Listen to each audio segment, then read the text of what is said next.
Hey everybody, welcome to the Basis Points Podcast. I'm Kevin Flanagan, head of fixed income strategy at Wisdom Tree Asset Management.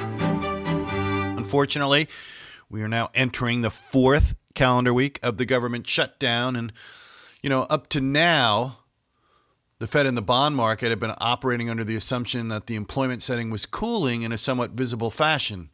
In fact, some of the comments we've seen from Powell and company of late underscore how the employment aspect of their dual mandate is where the greater risk may lie. This was no doubt the reason behind September's rate cut, an expectation of another easing move at this month's FOMC meeting, and even potentially at the December policy-making gathering. So even though we're in somewhat of a data void, Fed still seems to be operating under this impression. And it got me thinking, back in my days on the fixed income trading floor, we would always consider the other side of the trade. And in this case, it would be what if the labor market setting already reached its low point and that some better readings could be looming on the horizon. And what struck me most was the parallels between what the job numbers did last year as compared to this year's experience.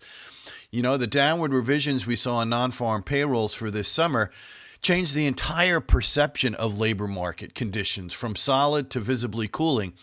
And if you look at a quick glance at what occurred a year ago, you might be saying to yourself, well, was this year? No. It's actually what occurred a year ago. And some noteworthy downward revisions occurred during the June-August 2024 period. Now, over this 3-month time frame, the level of new job creation was scaled back by 216,000.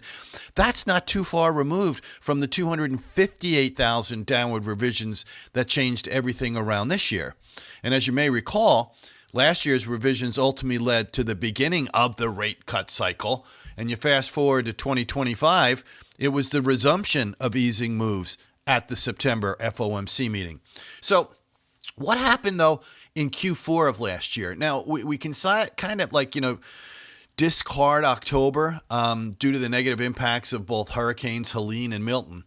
And what we did see, however, was the November and December 2024 payrolls bounced back in a noticeable way. And they were then revised in an upward fashion.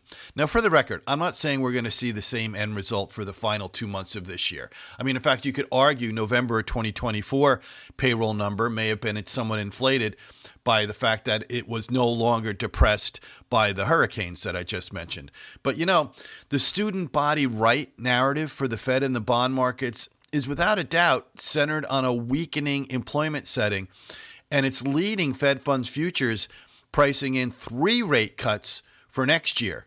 The Fed, remember, their dot plot's still only at 1. So I'm wondering, what if some version of last year's payroll phenomenon occurs this year? Now, that's what I would call the other side of the trade for sure. So I'm going to stop it there. I hope everybody has a great rest of the week and be well.